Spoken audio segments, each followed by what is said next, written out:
Manafort, Donald Trump's former campaign chairman, is with us. He replaced fired campaign manager Corey Lewandowski and guided the campaign through the Republican convention. Manafort then resigned 2 months after taking over amid questions about his alleged business ties in Russia and Ukraine. Paul Manafort, welcome. Thank you. What role are you playing in this transition? I'm not active in the transition, but I'm watching and. Well, are you talking to the president-elect? Is the question. I'm watching the transition. I'm not active, and I don't want to really talk about who I'm speaking to, but I'm aware of what's going on. Can you tell us, with respect to Secretary of State, Major Garrett is hearing that Exxon CEO Ray Tillerson is getting a very serious look. Again, Mr. Trump will speak to that. I'm not really going to talk about the type of people he's talking to. He's talking to a broad range of people. I think the important thing when you look at the transition is that Mr. Trump has taken a very active role in the transition process. He's not just interviewing the final candidates, as some president-elects have done. And he's looking at people as to their qualifications for government, not necessarily just for one position or another.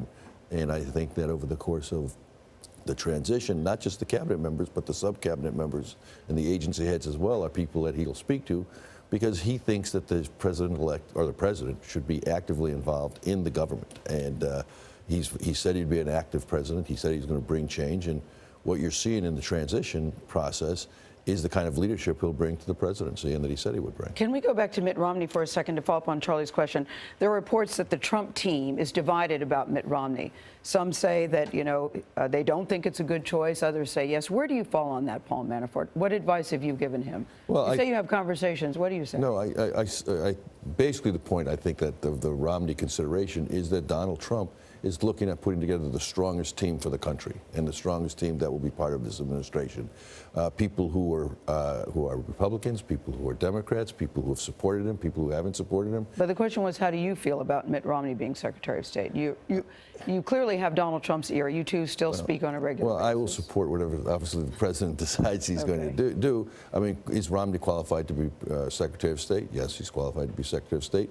The key is whether he and President Trump can see eye to eye on the agenda that the Secretary of State will have to lead over the course of the next 4 years. So if he's qualified, is it a question then of loyalty? No, it's a question of who Donald Trump wants in that position. I mean, the fact that they've engaged and are starting to build a relationship back to what was a good relationship in the past is a positive thing. And whether Mr. Romney is a part of the government or not, I think they'll have a relationship going forward. There's a report this morning in New York Magazine by reporter Gabe Sherman that describes the scene inside Trump Tower as like Game of Thrones-esque. I've also heard House of Cards-esque, that there's concern about betrayal among the troops. Who is in charge, Steve Bannon or Reince Priebus? Donald Trump. There's no question. Donald Trump is in charge. People have their respective roles. I mean, transitions are by definition a work in progress. I mean, by the time it gets figured out, the inauguration happens. This has actually been, of all the transitions I've witnessed over the last 40 years, this has actually been a very aggressive, positive event. I mean, there's always people jockeying for position in a system, whether it's a campaign, a transition, or an administration. But what's happening here is you're seeing a process executed. The biggest difference, I think, from this transition is that the emphasis is on bringing change to the government. Okay, but let's talk about that. Who it was that elected Donald Trump. Right. A lot of people feeling economic pain. And some are raising the question, can all those billionaires have a true understanding of those people who supported and the things that they care about? Well, first of all, Donald Trump has an understanding of it. I mean, he clearly 2 years ago had understood the American people. He was very consistent throughout his whole campaign. And to the surprise of many, but not to Donald Trump, the American people responded to the message. His presidency and what you're seeing in this transition process is focusing on that exact thing, bringing change. The people who he has said he's going to nominate for these cabinet and agency positions are all consistent with the philosophy that he talked about in the campaign. And as President Obama said in 2009, yes, elections have consequences, and I, Obama, won. Well, yes, elections have consequences. Let me have two questions. One, what happened to you? You were part of the campaign. You were the guy, and then you were gone. Well, I mean, I became a block to his ability to communicate his message. I didn't think it was fair. I mean, the allegations were not true.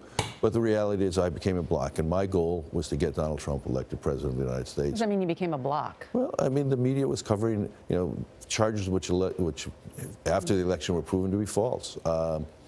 And You're not currently under investigation by any federal agency. and the government of Ukraine said that the ledger was a falsified document, and the bureau there that is dealing with corruption said they never were investigating me. They never had any. They never will. They said. But at the time of the election, in late August. Will you lobby for foreign clients No. during the Trump? You won't lobby for any foreign clients. No, I mean, I haven't been a lobbyist in Washington in 20 years probably, and I have no intention of going back to that. What are your plans January 20th? What will you be wearing? To be standing in the cold, watching the next president get sworn in. Sworn in. All right, Paul Manafort. Well, good to see you. Keep us posted. Good to see you. Thanks, Paul.